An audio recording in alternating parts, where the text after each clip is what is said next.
Olá pessoal, bom dia, boa tarde, boa noite a todos os senhores que são inscritos no nosso canal Anotações de Processo Civil.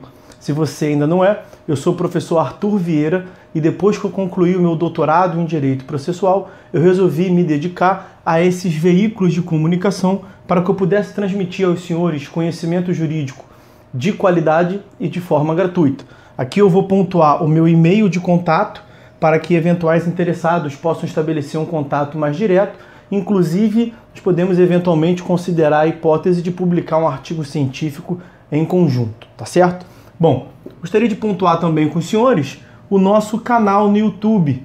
Se você ainda não é inscrito, basta clicar no ícone do livro que fica no canto inferior do vídeo para que você se inscreva. Sugiro também que você clique no ícone do sininho para que você possa ativar as notificações dos vídeos que são constantemente disponibilizados por aqui.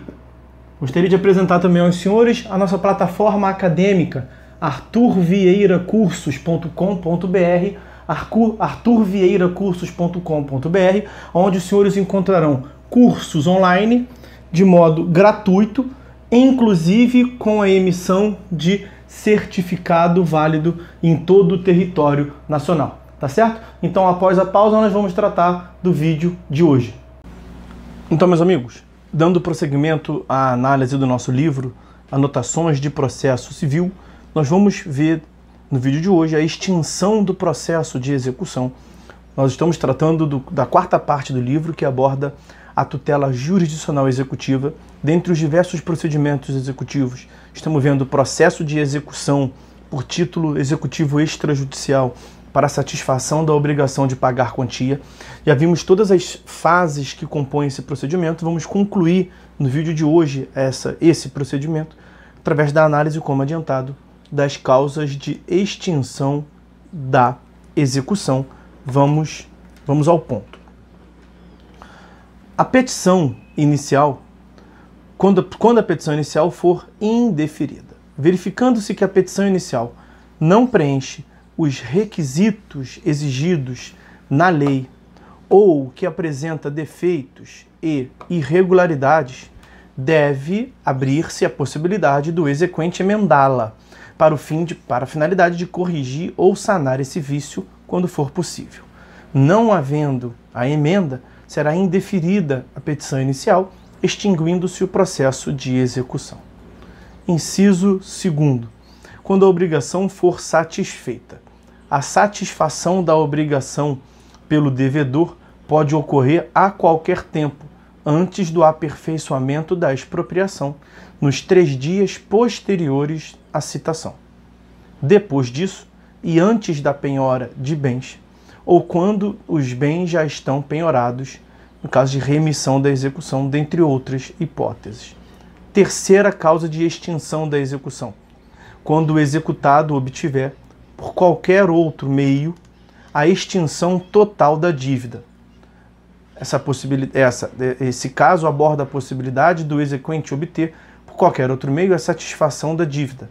A hipótese não se confunde com aquela do inciso 2º, cuja satisfação se dá pelo cumprimento da obrigação, tal como consta originalmente no título, mas sim por qualquer outro meio. É o caso, por exemplo, da autocomposição, da novação, da remissão total da dívida, dentre outras hipóteses. Quarta modalidade, quando o exequente vir a renunciar ao seu crédito.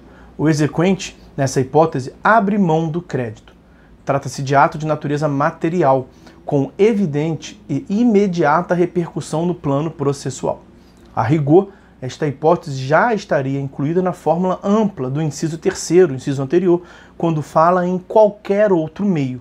Quinta hipótese, quando ocorrer a prescrição intercorrente. Nós já falamos sobre a prescrição intercorrente num vídeo próprio. No vídeo anterior, na aula anterior, nós tratamos também dessa possibilidade. E vamos lá. Em casos de paralisação do processo de execução por falta de bens penhoráveis, ou quando não houver licitantes para a alienação dos bens penhorados, sem que outras providências sejam tomadas pelo exequente, como a adjudicação do bem no prazo de 15 dias, falamos disso no vídeo anterior. Inciso 3º do artigo 921 e também o inciso 4º, passa-se a contar o prazo prescricional que, uma vez decorrido, implicará a extinção da execução. A enumeração desse artigo 924 que acabamos de analisar também não é taxativa, assim como a do 921 também não é. Nós falamos disso no vídeo anterior. Há outras causas da extinção da execução que nele não são indicadas. Segue-se exemplos de outros motivos de encerramento e extinção do processo executivo que não consta desse artigo 924. A primeira delas, desistência da execução, artigo 775. Do artigo 775 extrai-se a seguinte disciplina. Em primeiro lugar, se não há embargos à execução, o credor pode desistir independentemente da concordância do devedor. Artigo 775 caput. A razão da norma está em que o devedor não tem interesse jurídico para discordar da extinção da execução. O prosseguimento da execução jamais lhe traria qualquer forma de tutela, diferentemente do processo de conhecimento, em que o réu, quando consegue sentença de mérito a seu favor, de improcedência do pedido, em certo sentido está obtendo uma tutela jurisdicional que lhe é favorável. A coisa julgada material assegurar-lhe-á que nunca mais será legitimamente demandado por aquela causa. O único resultado positivo que o executado poderia esperar no curso da execução seria, na melhor das hipóteses, a sua extinção anormal, ou seja, por falta de condição da ação ou de pressuposto processual. A extinção normal da execução, como nós vimos, é com a satisfação da obrigação. E a extinção ele terá com a desistência do credor. Apesar do silêncio da lei, o exequente poderá ter de arcar com os honorários do advogado do executado.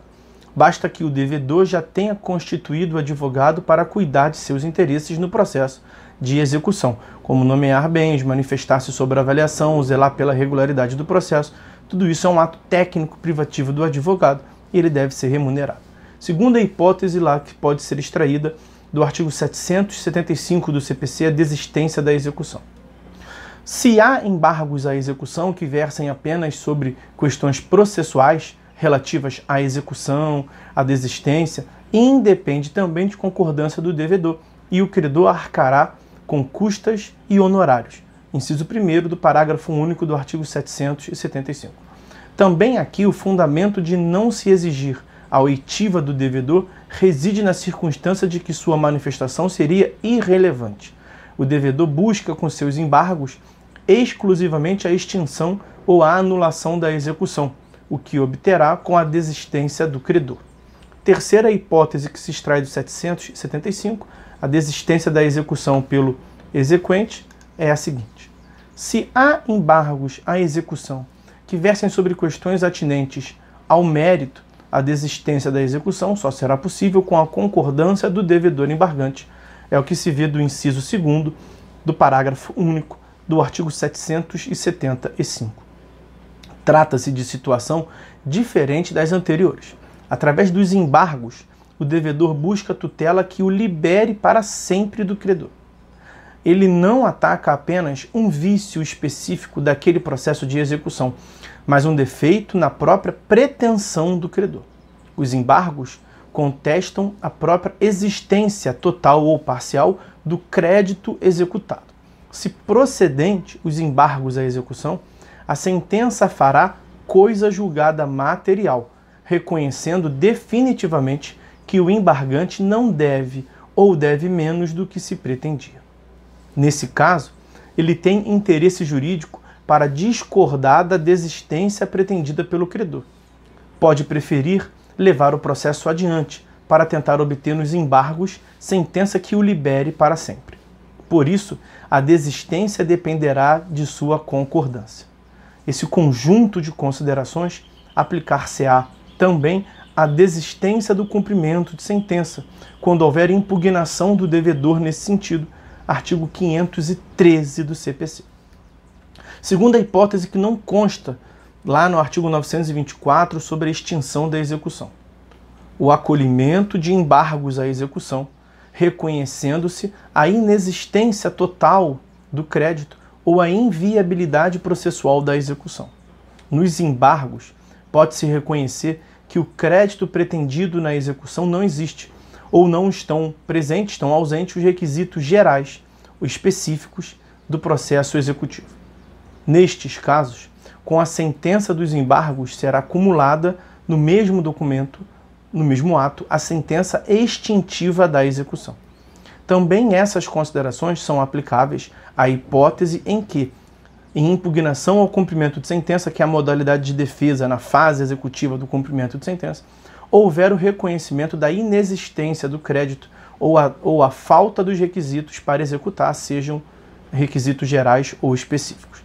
Terceira hipótese de extinção da execução que não consta do artigo 924 são outras causas gerais de extinção.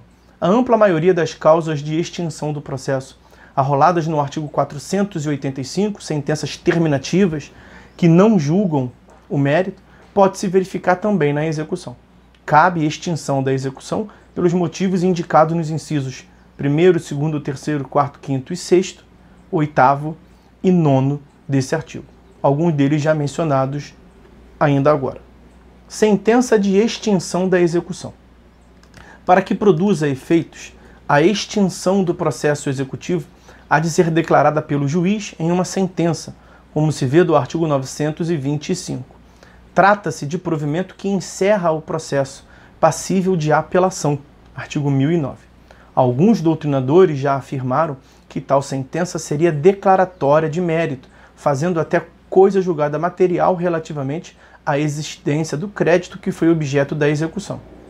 Não seria possível que o executado, depois de declarada a extinção do processo em face da plena satisfação do credor, ajuizasse ação de repetição de indébito, alegando que o crédito não existia. Muitos rejeitam esse entendimento. O crédito que deve ser executado não é discutido na execução. Já teria sido julgado antes, no caso, em processo de cognição onde se formou o título judicial, quando o título é judicial, ou será tratado no processo de embargos à execução ou na fase de impugnação ao cumprimento de sentença. Portanto, nunca a sentença que extingue a execução dirá respeito à pretensão creditícia, direito material. E a autoridade da coisa julgada é atributo que o ordenamento confere apenas às sentenças de mérito transitado em julgado, sentenças definitivas, portanto, artigos 502 e 966 do CPC. Assim, jamais a sentença executiva fará coisa julgada material quanto à existência do crédito.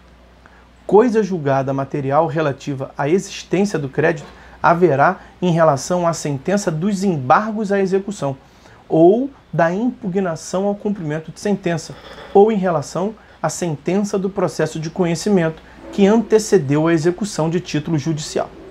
O executado, mesmo depois de encerrada por sentença a execução, poderá propor uma demanda pleiteando o reconhecimento da inexistência do crédito e pedir a restituição do que foi entregue ao exequente às suas custas indevidamente, portanto. O conteúdo de sua demanda será limitado apenas pela eventual coisa julgada material de sentença de improcedência de embargos do devedor ou de impugnação ao cumprimento de sentença ou de sentença do prévio processo de conhecimento de que se originou o título judicial exequendo.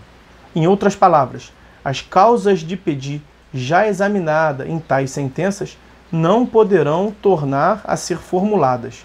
Exemplo, se em embargos à execução ou em impugnação ao cumprimento de sentença, o devedor já afirmou o pagamento da dívida e esta causa de pedir foi rejeitada, ele não poderá tornar a alegar aquele mesmo pagamento, mesmo fundamento, em uma ação autônoma posterior ao fim da execução.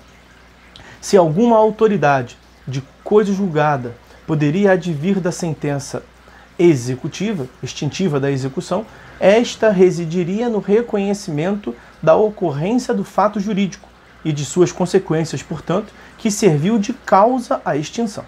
Exemplificando, a sentença na hipótese do inciso 1º do artigo 924 declara que a obrigação, tal como estabelecida no título, foi satisfeita, extinguindo-se o direito do credor. Ficaria, a partir de então, vedado ao exequente ingressar com outra execução para receber o crédito cuja extinção já se declarou em sentença. Tá certo? Bom, vamos ficando por aqui, meus amigos. O próximo tópico nós analisaremos o cumprimento de sentença das obrigações de pagar quantia, ou seja, a satisfação da obrigação de pagar a quantia quando iniciada, lastreada por um título executivo judicial, que no processo sincrético dá, portanto, o ensejo, regra geral, como já vimos, a uma fase continuativa, que é a fase chamada cumprimento de sentença. Tá certo? Bom, meus amigos, então é isso. Por hora é só. Fiquem todos com Deus e até a próxima.